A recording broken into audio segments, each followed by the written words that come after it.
Boas noites, benvidos a este acto no que se presenta o libro do profesor Alonso Montero, Palabras para o noso tempo, publicado hai poucos meses pola editorial Alvarellos. Como vicepresidente do Ateneo de Santiago, pero tamén como compañeiro de Xesús e amigo seu desde fai máis de 45 anos, quero manifestar canto nos honra e alegra prestar a nosa prestixiosa tribuna para este acto. Non é esta a primeira vez que a ocupa, e máis veces que a ocupará, tan admirado maestre. Así se recoñece neste libro, que, como enseguida explicarán, é unha selección de intervención pública súas, ata o de agora inéditas.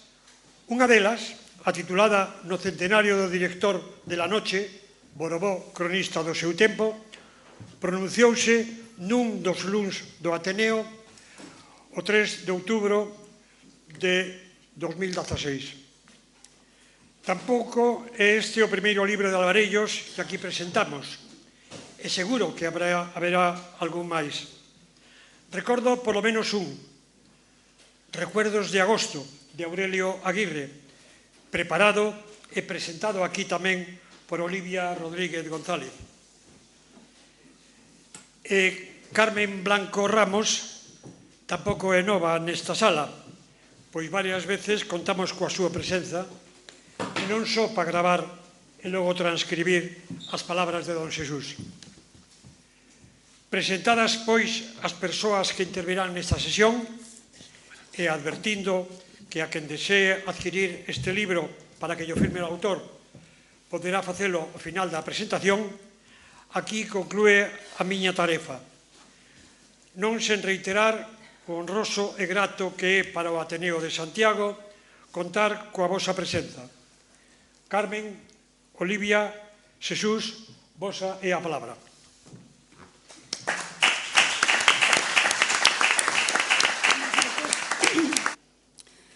Boas noites, graciñas a todos e a todas por estar hoxe aquí.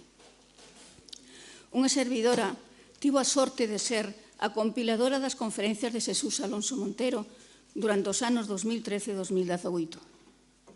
O resultado deste traballo son as 1052 páxinas de reproducións escritas correspondentes a 66 grabacións.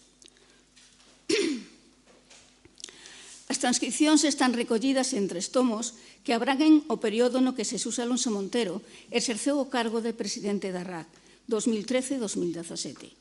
Mais o tomo cuarto, anexos, transcripcións, outubro 2017, maio 2018, que corresponden a actos extraacadémicos, etapa na cal xa non é presidente da Real Academia. Compre decir que a miña primeira grabación deste traballo foi a conferencia que Xesús Alonso Montero impartiu o 3 de abril de 2014 no Instituto Xulián Magariños de Negreira sobre Isá Díaz Pardo, co gallo da exposición no centro dedicada ao intelectual galeguista e fundador de Sargadelos. Logo viñeron moitas máis en lugares moi variados dentro e fora de Galicia. Hai que salientar que en cada reproducción se achegan todos os datos dentro do contexto que poden ser de interese para os investigadores futuros. Título ou tema principal da disertación, data, lugar, etc. No ano 2015, en Ventosela, e xa con máis dunha vintena de transcripcións, quen lles fala, xunto con Olivia Rodríguez González, interesada desde tempos atrás en facer un estudo referente á oratoria de Alonso Montero, decidimos facer realidade este proxecto. Eu continuaría as grabacións e as transcripcións. Olivia encargaríase do estudo sobre a oratoria.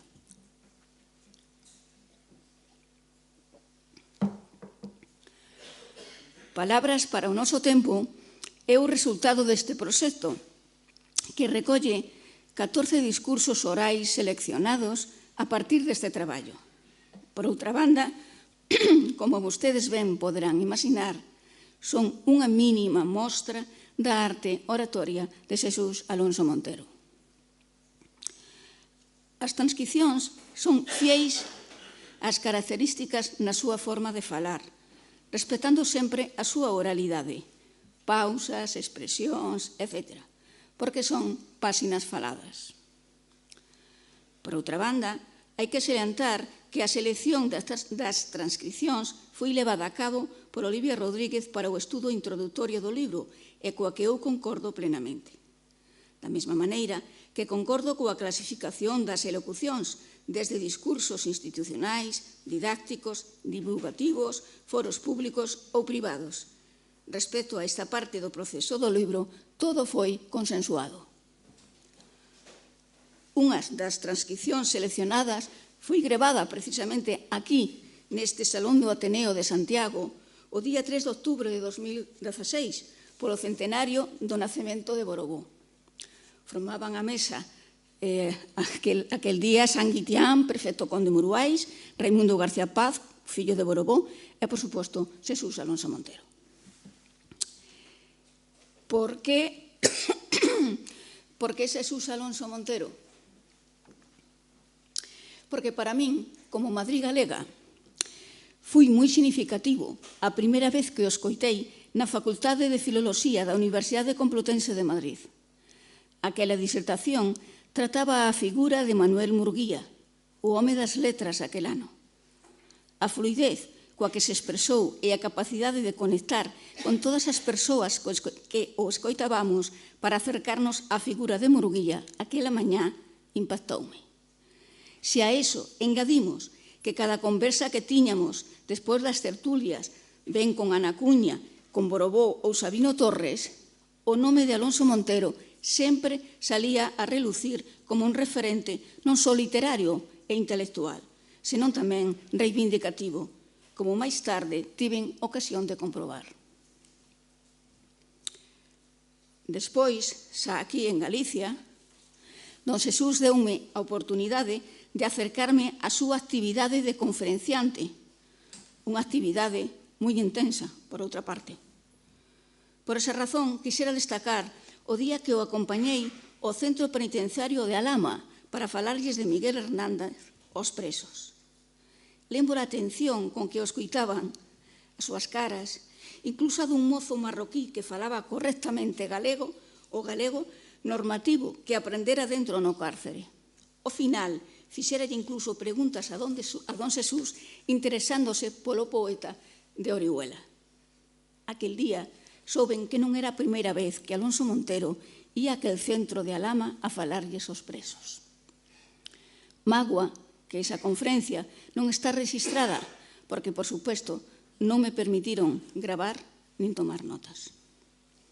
Así eu fui descubrindo outros rexistros teóricos nas súas elocucións, como os efectos retóricos dos silencios, anécdotas ou relatos persoais, ou a habilidade de persuadir ao público utilizando elementos paratextuais como interpretar unha cantiga polo baixiño o son do ritmo das súas mans como se dun pandeiro se tratase.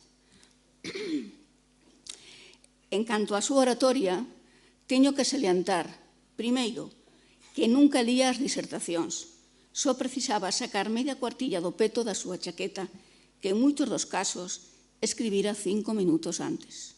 Segundo, o cambio de rexistro lingüístico, familiar ou máis formal, nos diferentes contextos dependendo do público que o escoitase, dende alumnos de primaria, nenos de 9, 10, 11 anos, a universitarios.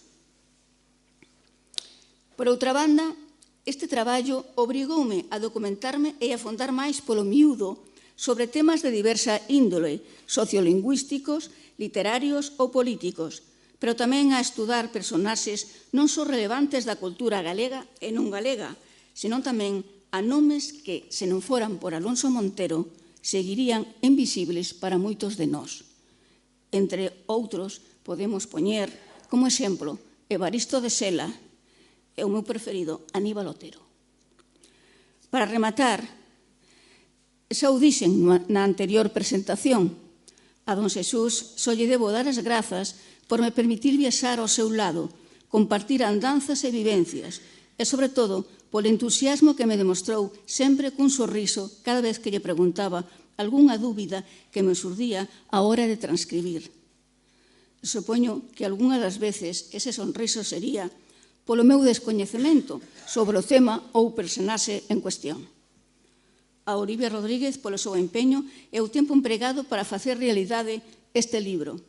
E, por suposto, darlle as grazas á Editorial Alvarellos, ao seu director Enrique Alvarellos, de igual maneira ao vicepresidente do Ateneo de Santiago, Manuel González Herrán, por esta acollida. Graciñas.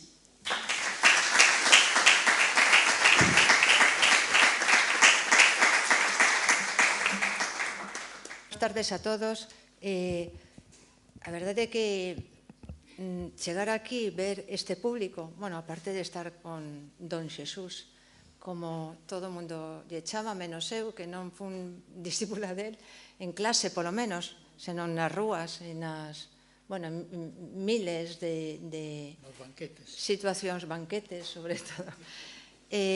Ao lado de Xesús Alonso Montero, a beira de Carmen Blanco Ramos, coa que teño tamén moitas experiencias compartidas, e diante deste público coñezo a maioría, a verdade, é un público que impresiona polo nivel, que di moito do que é o Ateneo de Santiago, como asociación cultural dinamizadora da vida aquí en Santiago de Compostela, onde hai unha universidade importante, e nótase.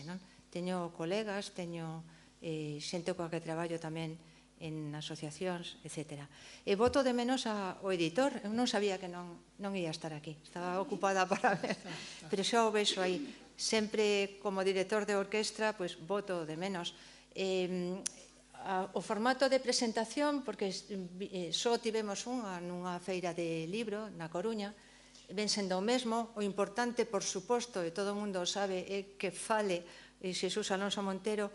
O único que me corresponde, quitando Alvarellos ou baseándome no que acaba de dicir Carmen, é explicar algo do libro. Primeiro, por suposto, agradecer ao Ateneo, ao Herrán, que o está representando, aos autores, aos coautores, sobre todo a Xesús, que senón el, claro, isto non existiría. As fotos que acompañan o libro, que son moitas máis, que irán subindo a páxina da editorial onde está o libro situado, de Chema Ríos, que está aquí presente. Ten fotos magníficas de Xesús falando e movendo as mans.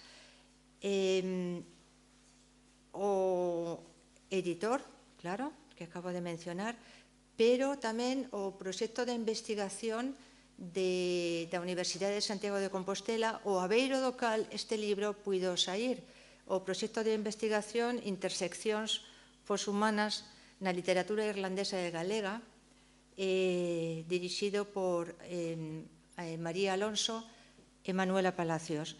Elas foron as que o colleron o proxecto, que eu expliquei que era moi importante que estes discursos que moita xente de aquí coñecemos e puidemos desfrutar durante tantísimos anos, temos experiencia deles, que estes discursos puidesen ir máis alá, puidesen ser estudados dentro e fora de Galicia, porque habitualmente non segue a oratoria de Xesús Alonso Montero, que estean na páxina, o abeiro do proxecto, que estean na páxina da editorial, e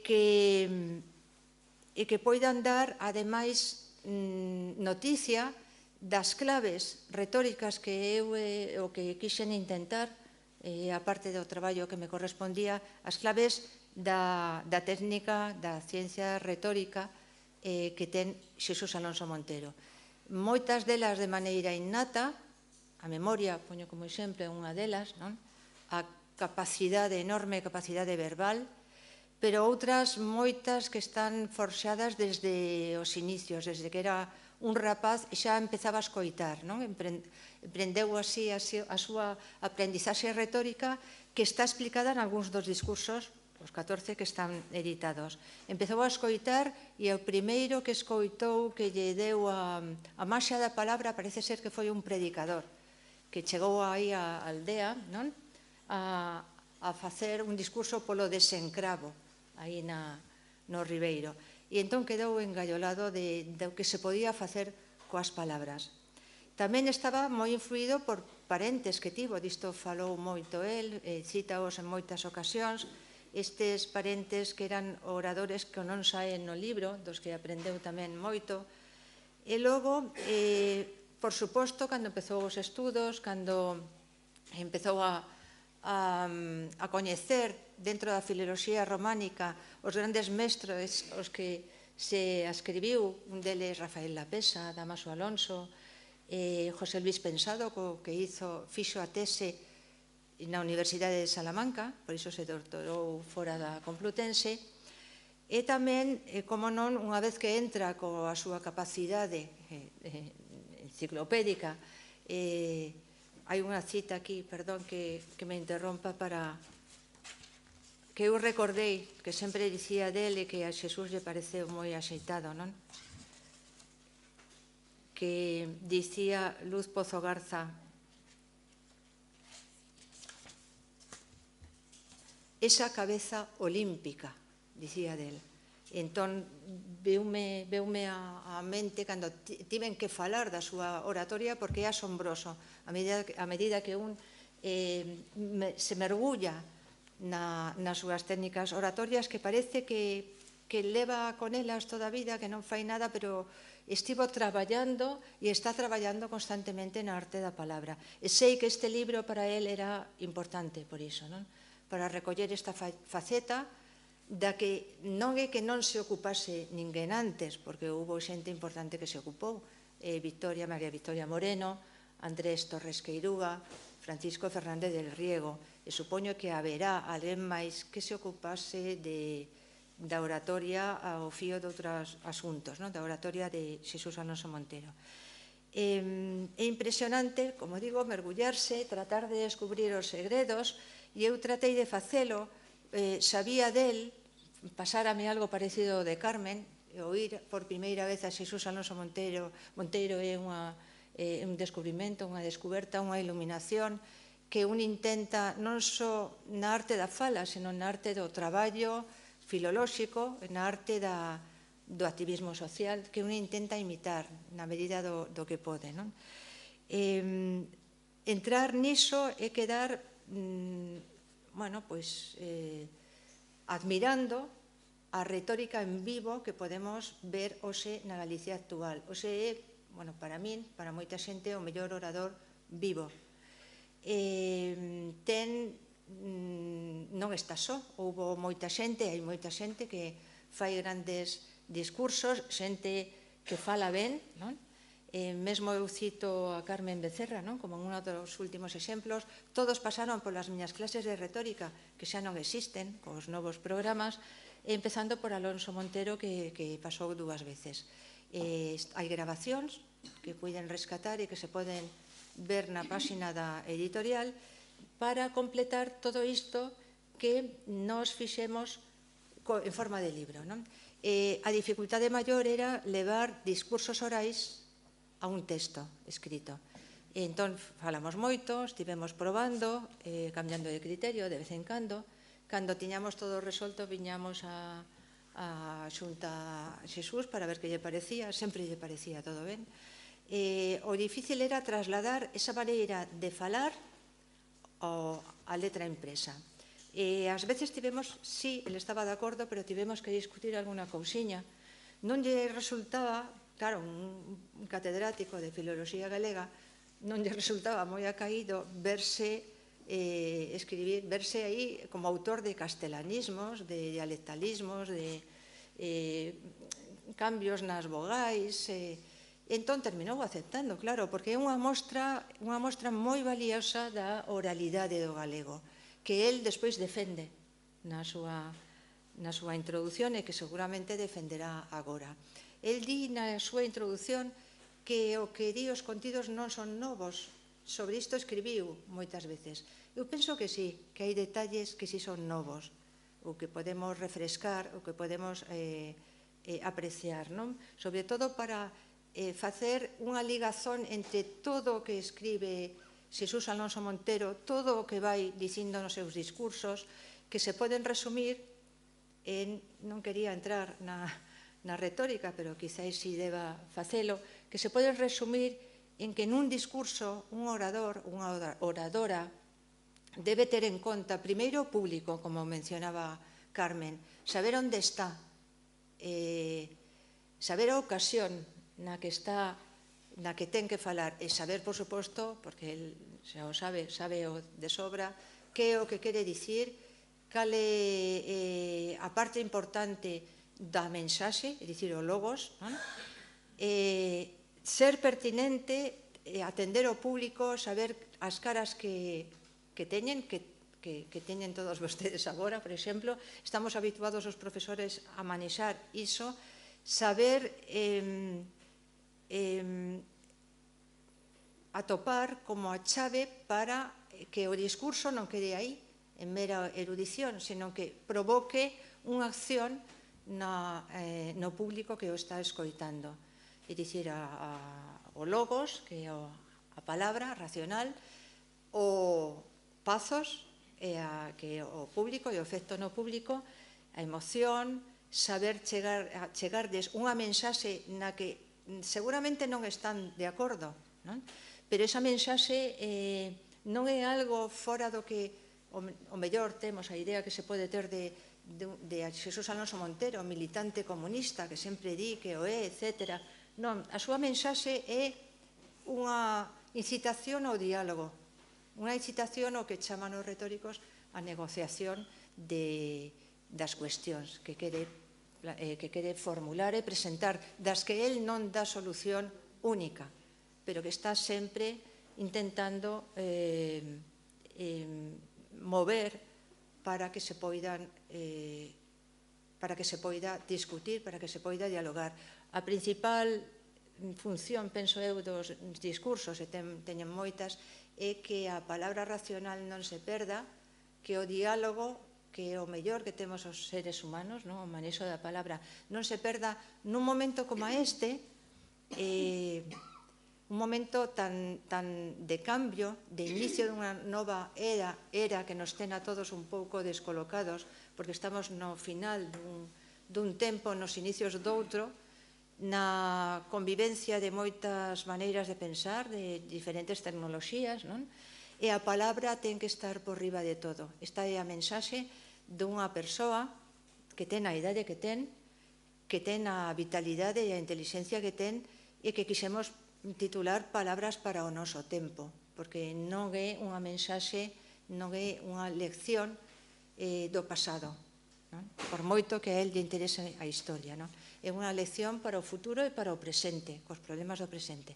E, por certo, xa termino, esquecín o terceiro elemento que é clave nel, están todos ben equilibrados, que é o ethos, o eu.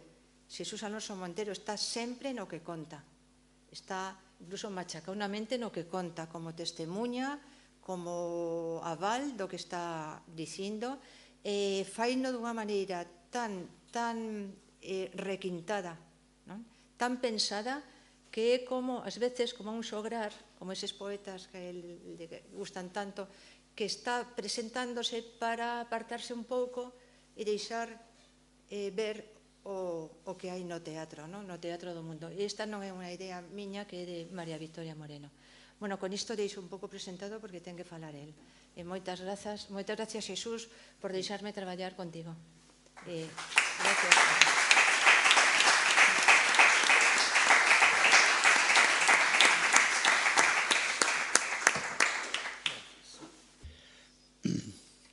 Boas noites, miñas donas e meus señores.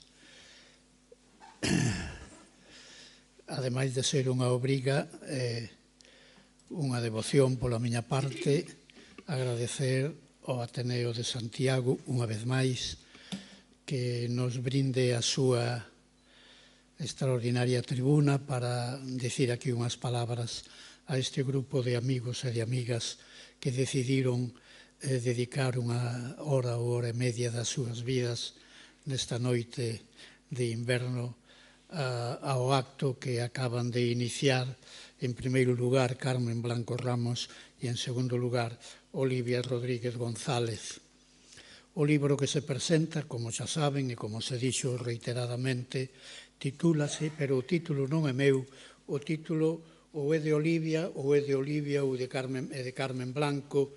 En todo caso, eu creo que elas dúas consensuaron o título e eu non tiña nada que obxetar a un título que, por outra parte, é un pouquiño ambicioso. Eu non sabía que as palabras ditas na prisión de Teixeiro ou na prisión da Lama ou ditas a alumnos de 9 e 10 anos de primaria nun colexio público de Vila Xoán eran palabras do noso tempo.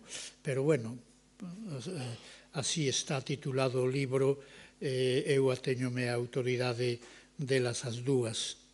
A miña gratitude, polo tanto, de novo, ao Ateneo de Santiago, personalizando un pouco e de xeito moi especial o meu vello amigo José Manuel González Herrán, que de feito foi, hasta polas noticias que teño, a persoa que máis moveu as cousas para que este acto tivese lugar hoxe aquí en Santiago de Compostela.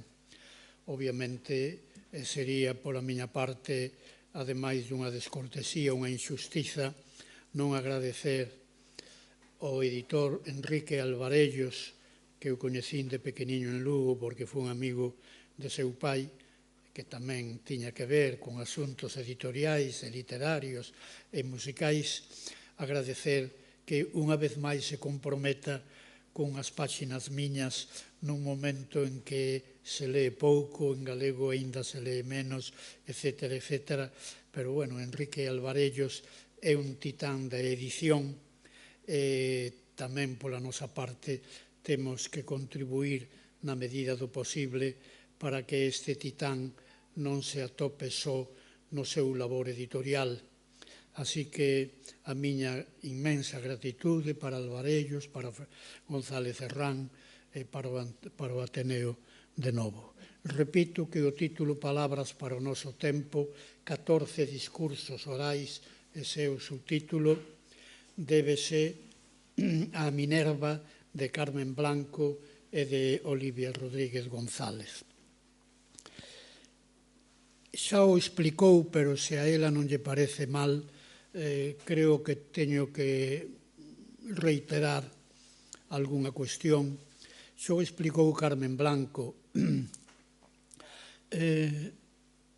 Estas páxinas son alocucións que eu pronunciei en tribunas moi distintas, en lugares moi distintos, nun tempo pouco distinto, porque creo que o obxectivo de Carmen Blanco, quen por primeira vez está neste proxecto, era recoller conferencias miñas no período en que eu fun presidente da Real Academia Galega, que foi do ano 13 ao ano 17. Aquí aparecen conferencias que van do 14 ao 17 e, excepcionalmente, unha conferencia do ano 23. Unha conferencia que se sai dese período e que, por outra parte, tamén se sai un pouco do xénero, porque as alocucións aquí recolleitas son alocucións que foron orais, moitas delas improvisadas, no sentido máis estrito do termo. Foron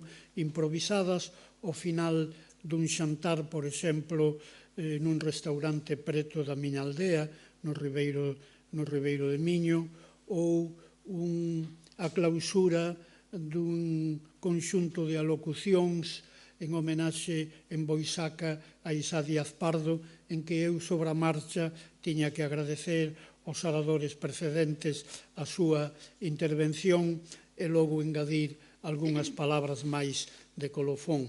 Por lo tanto, esas alocucións teñen esa procedencia, teñen esas tribunas, teñen ese tipo de público e, en todo caso, como tamén dixo claramente Carmen Blanco, non se trata de reproducir conferencias ou alocucións que eu previamente escribín e lín.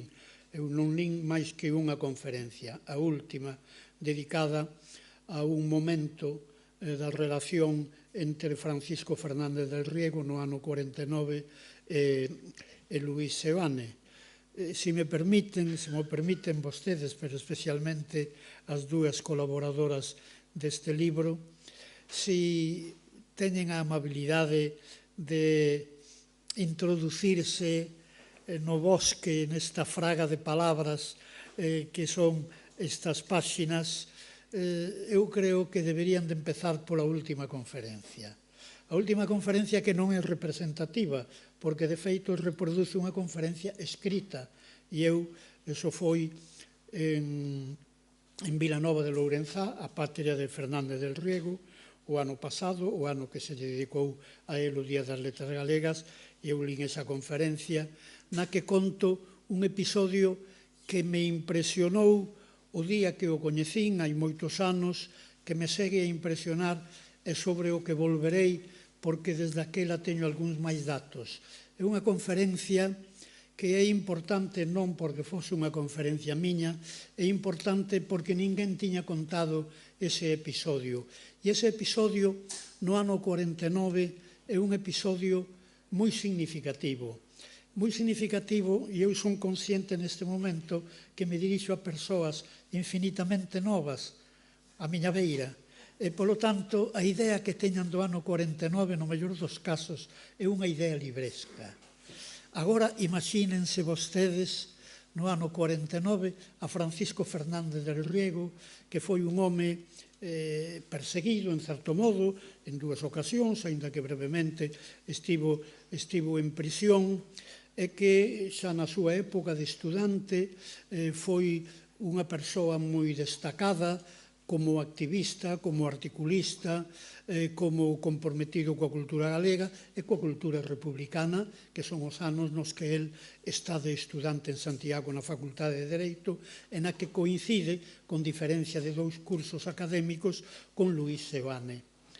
Logo ven a guerra, e a guerra produce o que produce. Luís Seoane vaise ao exilio, e ali vai estar prácticamente os 40 anos da dictadura franquista en Buenos Aires, e Del Riego ten que vivir no exilio interior.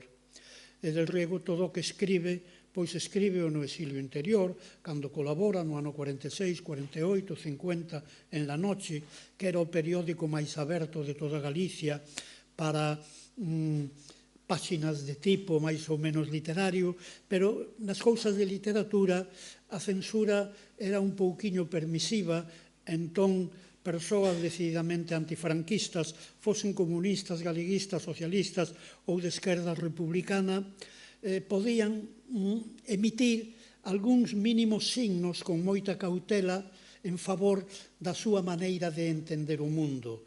Pero, repito, moi abreviadamente, moi cautamente, con moita prudencia, tanto que moitas veces escribían eles, e os que viñemos algo despois, como a min, que son un neno da guerra, escribíamos casi sempre para xente previamente convencida. Os demais non entendían. Cando eu decía Engels, porque non sabía que non iban a admitir o apelido de Don Carlos Marx, claro, pero si o de Don Federico Engels, moita xente pensaría que era un xogador africano do Deportivo da Coruña. Por lo tanto, eu tamén corría o perigo de confundir o público. Quen será este Engels que non xogou no Barça, no Madrid, nin no Atlético de Madrid? Pois xoga no Deportivo da Coruña.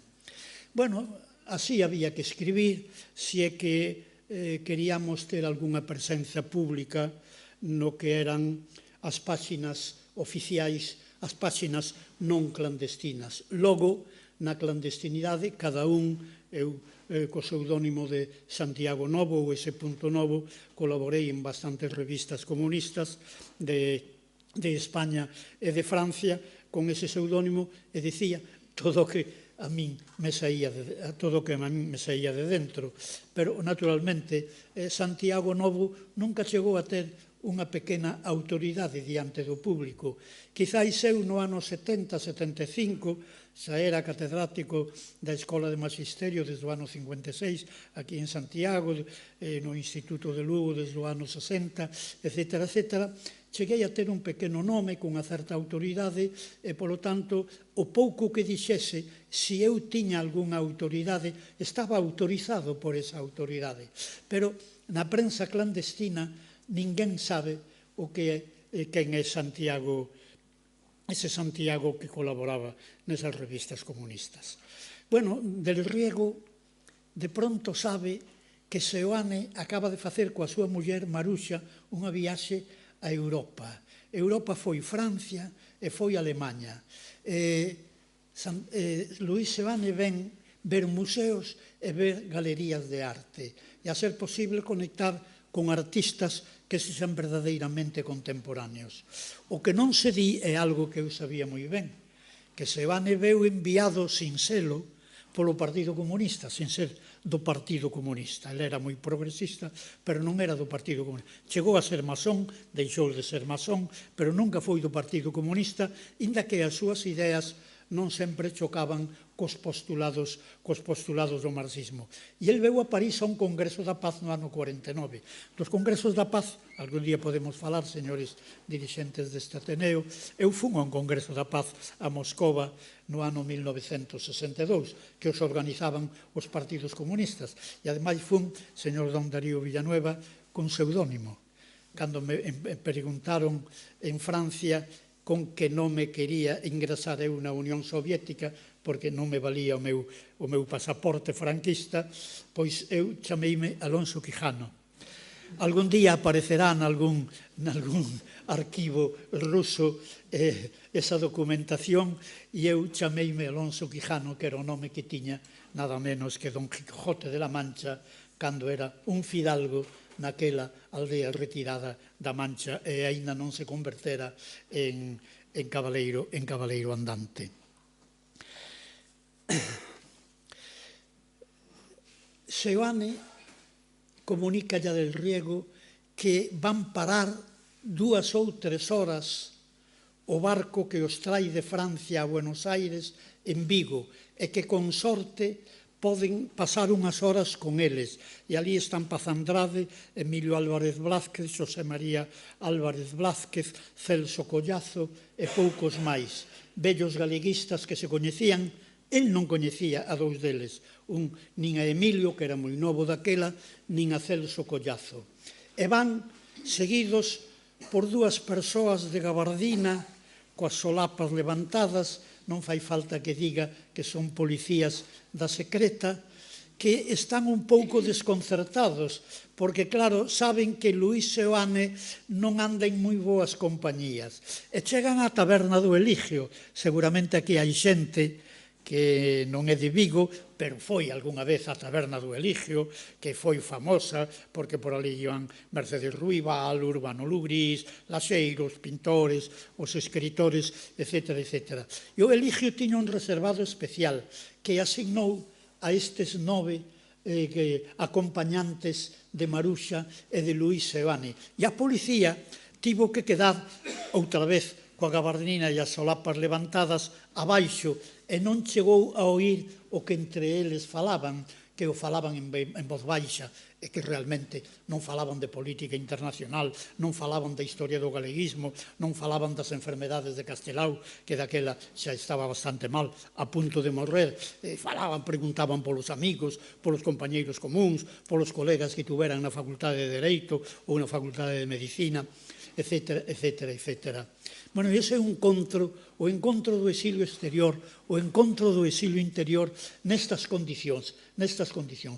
Os policías quedaron bastante consternados e non sei como lle comunicaron a súa misión, si cumplida ou incumplida, ao comisario de policía, que non sei como se chamaba daquela, porque a miña erudición non chega a tanto. Pois ben, os que queiran ler un só texto, lean ese texto que polo contido, pola situación, polo ano, polos protagonistas, paga a pena, aínda que o cronista non este á altura nin dos acompañantes, nin dos protagonistas, nin da situación, nin da ocasión, nin daquel tempo tan beocio tan duro e tan difícil como era en España e, por tanto, en Vigo en 1949. As miñas alocucións, como dixen antes, son alocucións que se produciron nos anos en que Carmen Blanco recolle todo este material en lugares moi distintos e foron alocucións pronunciadas desde tribunas moi distintas. Xa adiantei, hai un momento que unha das alocucións foi nun restaurante dunha aldea que se chama As Chabolas, próxima a Ventosela, que é a aldea natal de miña nai, a donde eu cheguei desde Vigo aos 9 anos, e donde deixei de ser castelán falante, porque eu son neofalante como falante galego, e donde empecé a falar aos 9 anos o galego. Pois ese día resulta que os amigos, estaba Olivia, supoño que tamén, estaba Carmen, era o día 28 de novembro, que era o meu cumpleanos, digo aquí, por se me queren mandar un regaliño, pois eu tive que agradecer, pero tamén me decatei que había 8 ou 10 comensais que non foran os cumpleanos anteriores e, polo tanto, non coñecían ou coñecían mal ou pouco a algúns dos comensais. Entonces, para facilitar a comunicación e a relación, eu presentei a cada un deles, incluso cunha pequena ficha biográfica. Un aprendeu algo da biografía de Franco, dos policías de Franco, e a ficha é moi importante. Non só na erudición, a ficha é sempre moi importante. Resulta que, ao final, eu decateime de que toda aquela xente que estaba ali era republicana, de esquerdas, e acordeime que acababan de falecer dúas grandes persoas de esquerdas, un inmensamente republicano que se chamaba Julio Anguita e o outro que non tiña por que ser republicano español porque era cubano, que se chamaba Fidel Castro, e fixe unha pequena evocación destes dous progresistas.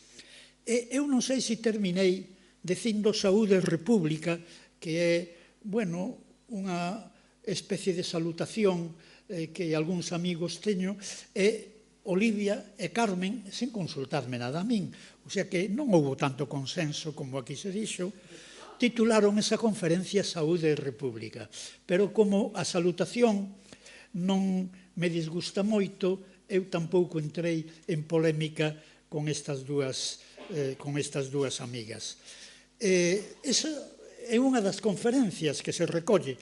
Aí non tiña nin chuleta, porque o día que falei aquí, na homenaxe a Borobó, si, sobre a marcha, mentras falaban Raimundo, fillo de Borobó, ou Perfecto Conde Muriáis, ou Juan Guitián, que tamén falaron, e que todos eles lle tiñan unha gran devoción a Borobó e foran amigos de Borobó, eu fun anotando o que eles dixeran para logo eu dicir cousas que eles non sabían, porque eu era amigo de Borobó desde había moito tempo, desde o ano 56 en que eu cheguei a Santiago como profesor de literatura española na Escola de Magisterio. E aquí está, isto dá fe de que, en efecto, ás veces eu sobre a marcha en 5 minutos ou en 10 ou nos que sexa, facía unha especie de esquema ao que trataba de aterme. E alégrame moito, decilo aquí, porque estamos nun acto do Ateneo, pero hoxe estas dúas fichas foron feitas esta mañá na miña casa de Vigo. O sea que está a cousa un pouquiño máis elaborada.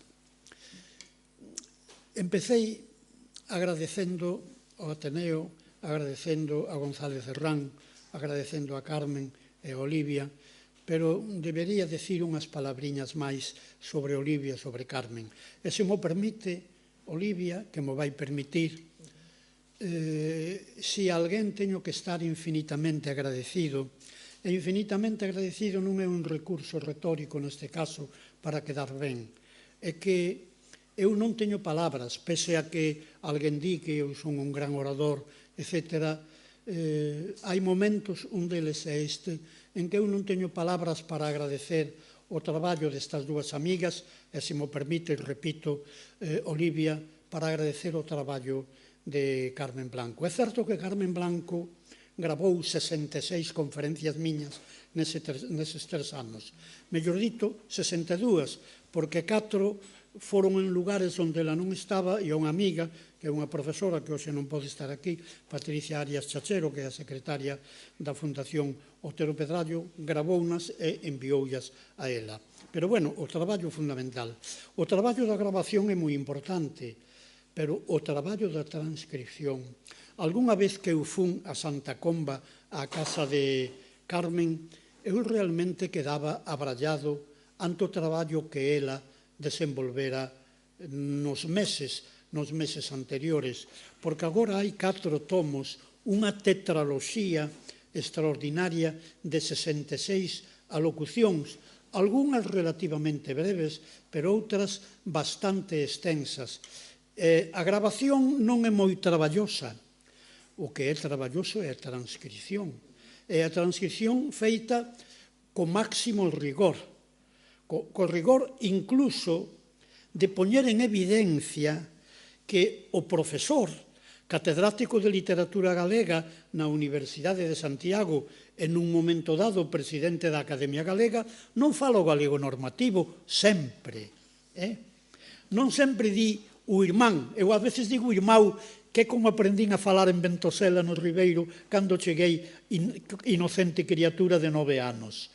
E aquelo que dou, aquelo está ínsito en min, moito máis vinculado á miña biografía e á miña personalidade que o irmán que me dictan, que me decretan as normas morfolóxicas e ortográficas da Real Academia Galega. Por lo tanto, cando un está falando un pouco exabundante a cordis, como facía don Ramón Otero Pedrallo, sai o dialecto natal, e no dialecto natal hai tamén castelanismos. No dialecto natal ou non no dialecto natal, cando aínda un logra falar en galego normativo, resulta que ás veces un fai pausas especiais, emite signos que teñen que ver, bueno, co momento aquel, e que se cadra teñen unha certa eficacia cara ao público, pero que transcritos, aínda ben transcritos, pois o lector, que xa non é o público daquela alocución oral, non entende moi ben. Pero desto se trata. Eu non sei, aquí hai xente moito máis erudita que a min, se hai algún libro nas letras galegas, algún volume, que recolla as alocucións orais doutros comunicadores. Hai bastantes conferencias de Otero Pedrallo publicadas, recordo unha extraordinaria sobre Castelao, como todas as súas, en Sada, alá polo ano 72 ou 73, que foi publicada por Edicións do Castro, pero esa conferencia creo que foi lida extrañamente porque Otero Pedrallo lía moi poucas conferencias, poucas veces leu unha conferencia. Pero, en todo caso, ninguén fixo con Otero Pedrallo, que casi sempre foi un disertador oral, e que nunca escribiu, ou casi nunca, as conferencias.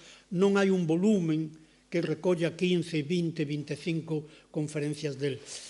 Ben, eu creo que a palabra da oratoria, o discurso oral, ten dereito a estar na praza pública intelectual. Nese sentido, eu creo que hai que agradecer unha vez máis a idea que tivo Carmen Blanco Ramos de recoller, xa que non puido facelo con Otero Pedrallo ou con Carballo Calero, outro gran orador, como orador era unha especie de senador romano, pois, bueno, están facendo comigo, que se cada dentro de 20 ou 30 anos xa non estou entre vós. Por lo tanto, hai que darse un pouquiño de presa. Bueno, este libro, polo menos, ten esa característica e creo que habería que suliñala. Os públicos das miñas alocucións. Aquí fíxose referencia, creo que por parte das dúas, a que din unha conferencia. Eu din varias conferencias en prisións de Galicia. Na de Teixeiro, que está próxima a Monterroso, ali falei de Antonio Machado, creo que tamén de Lorenzo Varela, porque Lorenzo Varela, ainda que naceu circunstancialmente en Cuba, ou nun barco que estaba a punto de chegar a Cuba, non sabemos moi ben. Ele é de Monterroso, a súa familia é de Monterroso, pero na de Teixeiro, onde unha alumna miña, que hoxe é profesora na prisión de Teixeiro, é profesora oficial das clases de galego, onde algúns dos reclusos e reclusas están cursando o bacharelato. Ali falei tamén en 2 ocasións. E, bueno, na da Lama, en algunha outra prisión. Creo que foi Carmen quen facía referencia a un recluso marroquí que se dirixiu a min en moi bo galego, en galego normativo, porque el, como a min, non tiña dialecto. A el explicaronlle o galego, no bacharelato, na ESO, onde fose, explicaronlle o normativo. Dixeronlle irmán para home, irmá para muller. Como non estuvo no Ribeiro, aparte de que non bebeu viño do Ribeiro, non sabía que ali dicíamos meu irmão, miña irmán. Irmán era para muller.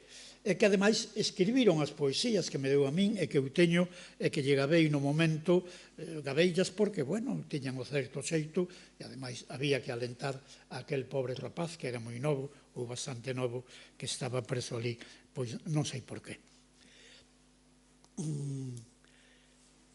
Esas conferencias non eran difíciles para min, porque falar ali de Miguel Hernández, aquí se dixo, ou de Antonio Machado en Monterroso, ou de Rosalía, eu sempre escollí estes temas, ou da literatura do exilio, pois non tiña especiais dificultades para un público que quería ir a aquela conferencia, e que era un público de adultos, e moitos deles estudantes, sobre todo en Monterroso, de bacharelato. Pero en Vilaxoán, que está próximo a Vilagarcía e pertence ao Concello de Vilagarcía, nun colexio público, alumnos que non pasaban de 9 anos, 8 ou 9 anos, eu pronunciei unha conferencia, pero iso foi unha experiencia que eu fixen para min.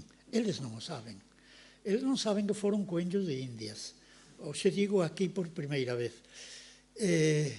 Dixen, vamos ver como reaccionan estes rapaces.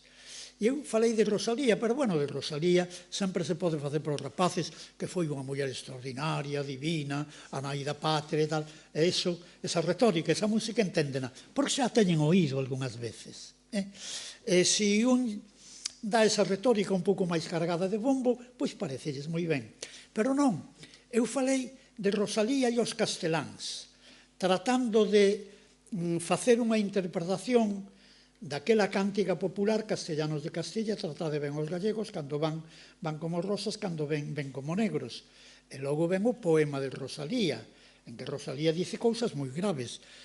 Castellanos de Castilla tendes corazón de aceiro. Eu di unha conferencia nunha localidade próxima a Valladolid, en plena Castela, unha conferencia curiosa porque cando eu facía referencia a un determinado poema de Rosalía estaba ali Amancio Prada, que quen organizara ese acto cultural e interpretaba a canción, polo tanto a xente estaba moi entretida con eso. Pero eu dirixinme nun momento dado a aqueles casteláns, uns señores moi serios, unhas señoras moi serias, pero ustedes tienen el corazón de acero. Ustedes tienen el corazón de hierro, como di Rosalía de Castro. Ustedes matan a los gallegos. Ustedes son una etnia despreciable. Los castellanos son gente sin virtudes, porque despréndese dese poema que é así. E cando se explica dunha determinada maneira, nos institutos ou onde sexa, en Galicia, pois se cadra alumnos inocentes quedan coa idea de que nós somos unha etnia perfecta e os habitantes desta etnia somos portadores das mellores virtudes do mundo e que somos malvados casteláns os responsables de que a nós nos vayan algunhas cousas mal. Isto é perverso. Eu dixenlle, é certo que isto está posto en boca non de Rosalía, porque Rosalía era moi sabia. Rosalía pon isto en boca dunha moza de 20, de 22 anos, que é moza, non fai falta ser moi imaginativo, eu non o son, dun mozo da súa aldea, que unha vez máis vai a Sega a Castela, está lá 2 ou 3 meses, e vai por necesidades económicas, non porque un sexa marxista, é que existen as necesidades económicas. É que guste ou non o marxismo, existen os pobres e os ricos, e guste ou non o marxismo, existen as clases sociais, e guste ou non o marxismo, existen as desigualdades, e por iso a xente emigra, por iso a xente nas aldeas chamábamosles os indixentes hermanos, a xente pide esmola polas portas. Bueno, entonces eu dicíalles a aqueles rapaces, non son os casteláns os que lle crearon problemas tan grandes a aquel mozo galego que morreu polas condicións higiénicas, pola calor, pola alimentación, polo que fose. Morreu no traballo. Entonces, aquela muller que tiña a súa esperanza, o seu horizonte naquel home, era a última vez que iba a Sega, e seguramente ese ano ian casar, porque cos aforriños aqueles iban facer unha casiña, ou comprar unha veiga de millo, ou ter unha horta máis. Estaba ali a súa felicidade e acaba de perdela. E Rosalía pon os versos na boca desta muller. Pero esta muller é do pobo. E como muller do pobo, pensa como o pobo. Castellanos de Castilla tratade ben os gallegos. O pobo, ese pobo, pensaba que eran os casteláns os que mortificaban os galegos. Non, eran, se me permiten, os latifundistas casteláns de Toledo. Era o empresario agrícola no sistema aquel, que era un sistema agrario capitalista, nunha época en que non había sindicación, e o patrón, o dono, o empresario, era o que impuña as condicións laborais, higiénicas, de salario, etc., etc. Algúnas veces eran tan duras que algúns, como o mozo este, morre neste cometido. Pois eles estaban moi atentos e saíron dali coa impresión de que, bueno, que Castela non era tan cruel, tan criminal. Eu dicíalles, San Juan de la Cruz, que naceu en Fontiveros, provincia de Ávila, como eu aprendín no bacharelato, era un canalla, era un criminal. Cervantes, que naceu en Alcalá de Henares, era un malvado. Non hai xente ruín e xente mala por aquí entre nós. Somos unha etnia perfecta e os seus pobladores, os seus poboadores, somos as xentes máis virtuosas do mundo. Polo tanto, cuidado como se explica a Rosalía. Pois eu creo que o maior éxito oratorio da miña vida foi tratar de facerlles ver a aquelas inocentes criaturas de 9 anos que aquelo de Castellanos de Castilla, tratado ben aos gallegos, tiña unha interpretación sociolóxica. Eu non dixen que tiña unha interpretación sociolóxica porque houbera sido un fracaso oratorio. Aqueles rapaces non entenderían eso, pero ao final o que sí foi unha interpretación sociolóxica, non unha interpretación mítica, unha interpretación desde un nacionalismo celtista como o que quería Vicente Risco e Manuel Murguía, porque como vimos dos celtas somos perfectos. Bueno, somos perfectos os de Vigo porque xogo Celta, pero do Deportivo non.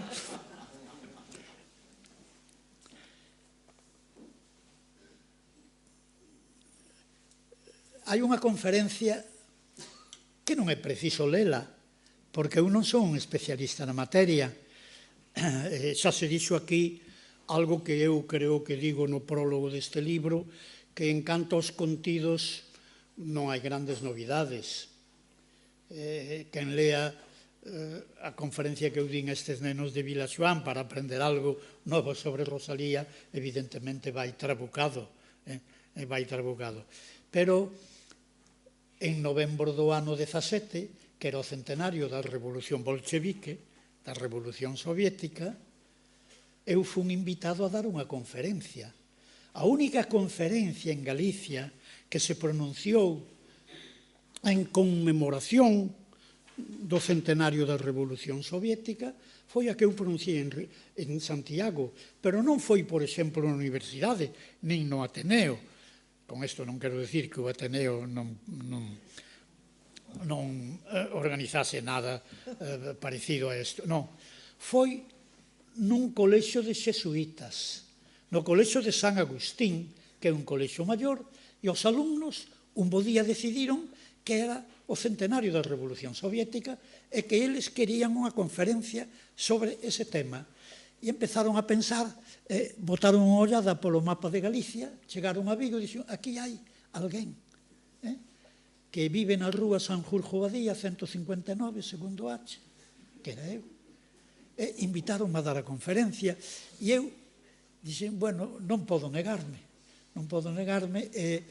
Bueno, pasei bastante mal porque tratei de ler algúns libros modernos, algúns traballos modernos sobre a Revolución Soviética para sair airoso daquela. Non quedei moi satisfeito da miña conferencia, pero en todo caso estou de acordo cunha especie de titular que apareceu no Correo Gallego o día seguinte que se dixo: alguien pronunció una conferencia sobre la Revolución Soviética y fue en el colegio de San Agustín de los Padres Jesuitas, admirados, entre signos de admiración.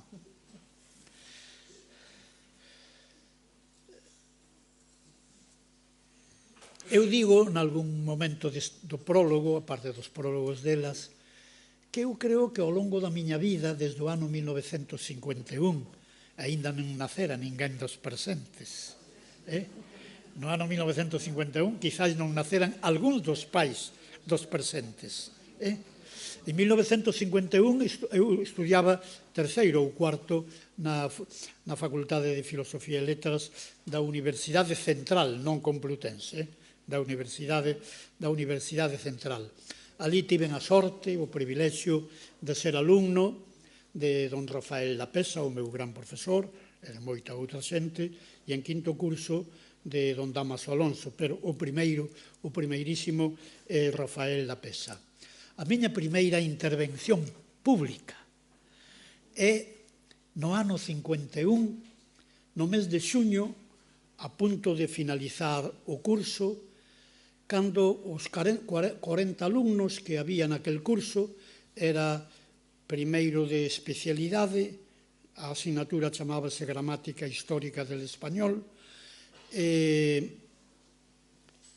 era o profesor Rafael Lapesa, que sabíamos que o ano que ven, que debería darnos un cuadrimestre tamén desa materia, ou un cuadrimestre, non sería o noso profesor, porque estaría de profesor visitante en non sei que universidade dos Estados Unidos.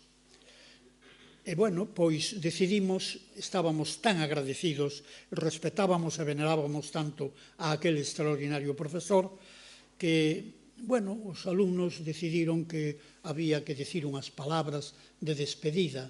E non sei por que me escolleron a min, quizáis porque era do Ribeiro, eu que sei. Escolleron a min e eu recordo que don Rafael estaba explicando a última lección e eu estuve facendo unha chuleta, como a que fixen aquí hai anos para logo falar de Borobó, e non só unha chuleta, senón que escribín, e aquilo foi lido. Tinda eso, mandeille un día unha fotocopia a don Rafael, un día que o presentei no Museo de Pontevedra, unha vez que veu dar unha conferencia. Pero, bueno, esa foi, en certo modo, unha conferencia lida. A segunda conferencia que pronunciei foi o ano seguinte, no ano 52, en Radio Ribadavia, porque en Ribadavia había unha emisora que eu creo que tiña algo que ver coa Falanxe, bueno, porque nese período casi todo tiña que ver coa Falanxe. Pero ali había alguén que estudara conmigo no Colexio Academos, etc., que me coñecía, e dixo se podía ir falar. Entón, eu falei, é a primeira vez que en público, pero a distancia e sen ver ao público, eu dirixinme a un público en galego. E escribí unha conferencia, que esa non agardo, que era sobre a problemática da lingua galega. Non recibín ningunha resposta. Eu creo que a xente que oíu Radio Ribadavia debeu de quedar tan desconcertada de que un rapaz da aldea, que eu era da aldea, de Ventosela, que é certo que estudiaba na Universidade de Madrid, que iso dá moito bombo, e tal e cual, bueno, falou en galego da problemática do galego. Era moito, é dicir, no ano 52 isto era verdadeiramente excesivo. E a terceira conferencia si ten que ver con esta. É en castelán no Centro Galego no último ano da miña carreira, no ano 52, e titúlase Unamunianamente la muerte de las lenguas e la agonía del gallego. Pero agonía non é que estivese agonizando o galego. Eu dicía agonía no sentido unamuniano. El ten un libro titulado La agonía del cristianismo. Agon en grego é loita, polo tanto, o cristianismo está en loita contra todo aquilo que se opón ao cristianismo. Por tanto, o galego está en loita contra todas aquelas circunstancias que non son favorecedoras do galego. A miña cousa iba por aí. E no ano 54, xa eu era licenciado e era profesor particular dun colexio ou de dous colexios en Madrid, pronunciei en castelán unha conferencia moi pedante que se titulaba Don Ángel Amor Ruibal y las teorías en torno al origen del lenguaje. Aí queda eso.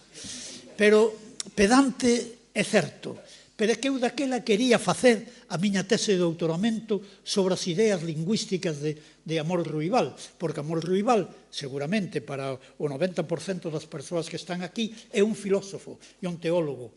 Son 10 ou 12 ou 14 tomos os que se teñen publicado problemas fundamentales de la filosofía e del dogma. E ainda eu creo que queda algún inédito, ademais dos que xa publicou Baliñas e outros profesores desta universidade. Pero el no ano 4 e no ano 5 publicou dous tomos moi grosos, co título de Problemas de la filología comparada. Daquela non había ninguén en España, nin Unamuno, nin Julio Cejador, e non sei a quen máis citar, que tiveran unha visión panorámica do que hoxe se chamaría lingüística xeral como a que tiña don Ángel Amor Ruibal. Esas conferencias existen hoxe porque hai un arquivo en Ourense que se chama Alxán, que é Arquivo Literario Xesús Alonso Montero na Biblioteca da Diputación de Ourense, menos unha, a pronunciada en Ribadavia. Todas as conferencias esas miñas están aí. Polo tanto, señoras especialistas, o día que se recollan outras facetas da miña oratoria, esas primeiras conferencias, agás unha que acabo de mencionar, están nese arquivo. En canto as outras conferencias, a primeira conferencia, creo que Carmen fixo referencia a ela, que eu pronunciei e que se recolle neste volumen, é unha conferencia sobre un libro clandestino que ten que ver cunha persoa que é venerada por todos nós, que se chamaba Isa Díaz Pardo. O libro titúlase, é do ano 66, Galicia Hoy. Galicia Hoy é un libro editado por Ruedio Ibérico. Ruedio Ibérico era unha editorial de París que dirixía José Martínez, un anarquista de Valencia que estaba exiliado en París, que logo foi moi amigo de Díaz Pardo. A xente non sabe algunhas cousas que eu xa teño dito oralmente por escrito. Díaz Pardo colaborou económicamente e non pouco coa editorial Ruedio Ibérico. Díaz Pardo deu moito diñeiro para o Ruedio Ibérico. Había unha persoa que moitas veces non dormía en España, que se chamaba Manuel Fraga Ilibarne, por os libros de Ruedio Ibérico. Os libros de Ruedio Ibérico quitaban o sono máis que os libros publicados pola editorial Ebro en París, que era a editorial do Partido Comunista, ou polos libros da editorial Losada, que tamén lle quitaban un pouquiño o sono. Pero algúns dos presentes, José Manuel, etc., foron estudantes cando aquí, nesta rúa, me parece que nesta, ou na outra, estaba o que chamabades vos, mal chamado, o xudío, que era Eduardo Hernández, que é certo que cobraba un pouquiño de máis, pero tamén ás veces a policía requisáballes libros, polo tanto, el tiña un negocio moi exposto. Cando ia á trastenda, na trastenda tiña libros comunistas, marxistas, republicanos e pornográficos. Tamén, porque aí había un sector do público que tamén entraba nese tipo de libros. Editorial Losada, moitos de nós formámonos na editorial Losada. Eu teño dito, está escrito moitas veces, e Olivia escribiu sobre isto, eu cheguei a Marx por Antonio Machado, pero o Antonio Machado publicado na editorial Losada de Buenos Aires, por 2 artigos de Machado, un que era un discurso en Valencia, un de maio de 1937, que se titulaba Discurso a las Juventudes Socialistas Unificadas, e outro, tamén de maio do ano 37, que non era un discurso, que era un escrito na Vanguardia ou donde fose, que se titulaba Lo que yo recuerdo de Pablo Iglesias. E eu, que lín eso no ano 57, despois de adquirir eses 2 volumes na librería, no portal de Eduardo Hernández, eu dixen, tate, existe o marxismo. Sí, eu aí descubrín o marxismo. Eu, a través de Antonio Machado, que de feito non era exactamente marxista, bueno, pero estaba atento aos fenómenos intelectuais deste tipo. Eduardo Hernández foi un educador. Merecía, igual que certos pedagogos, teñen estatuas por aí e monumentos, Eduardo Hernández foi un educador. Se algunhas veces cobrou algo de máis, non merecía o alcume de xudío, como moitos estudiantes decían. Era Eduardo Hernández, que logo recordo cando se vai para a Coruña e tiña, díxome a min, e eu vin centos de exemplares ali, unha boa parte dos libros publicados pola editorial Losada, cando Losada, eu creo que vendera editorial ou algo así. Pois ben, Galicia hoy publica Al Ruedo Ibérico, imprímese en Buenos Aires e coida a edición Luis Sebane. E Luis Sebane e Sá Díaz Pardo son os editores, no sentido anglosaxón, do volumen.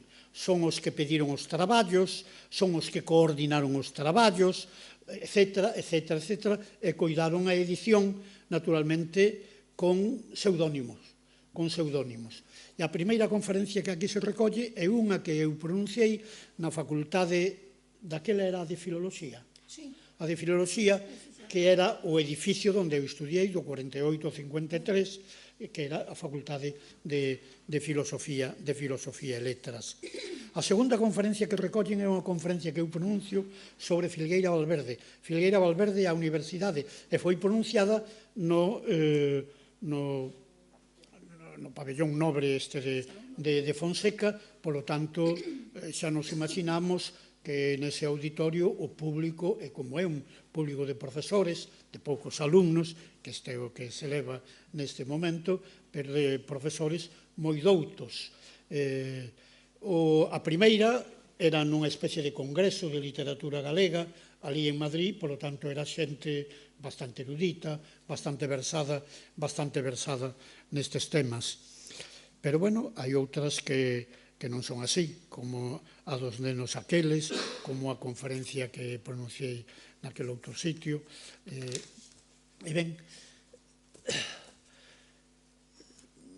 se cadra dentro de 10, de 12, 14 anos, cando Olivia estea xubilada e Carmen Blanco teña un pouco menos que facer, pois deciden gravar outras conferencias miñas que sexan representativas dunha nova etapa da miña dilatada biografía, e viremos aquí ao Ateneo, sexa ou non vicepresidente José Manuel González Herrán, e eu volverei falar destas cousas e direi que a miña primeira conferencia pois foron 3 ou 4 páxinas que medio esborranchei mentras don Rafael explicaba a súa última lección pois sobre a pesa. E dito isto, pois non teño nada máis que agradecer infinitamente a todos, pero sobre todo a Olivia e a Carmen. Aínda que teño unha certa sona de orador, o que eu diría é que eu non teño palabras neste momento, xa non as tiven ao principio da miña intervención, para agradecer o traballo das dúas, repito e pidolle disculpas de novo a Olivia, para agradecer o traballo máis que de grabación, de transcripción de Carmen Blanco, que é un traballo inmenso. Ás veces eu fun a xantares que nos invitaba a varios amigos e estábamos ali 2, 3, 4 horas loitando contra os meus fonemas, contra os meus morfemas, contra as miñas desinencias, etc. Bueno, e saiu un texto que é bastante fotográfico do que é a miña maneira de falar, fale na prisión de Teixeiro, fale aos nenos pequenos de Vilaxoán, fale á xente douta da Universidade de Santiago ou fale na Universidade de Madrid. E se alguén recolleu esta conferencia e queredes ter en conta, pois, bueno, tamén a teremos en conta. Graciñas de novo, Ateneo.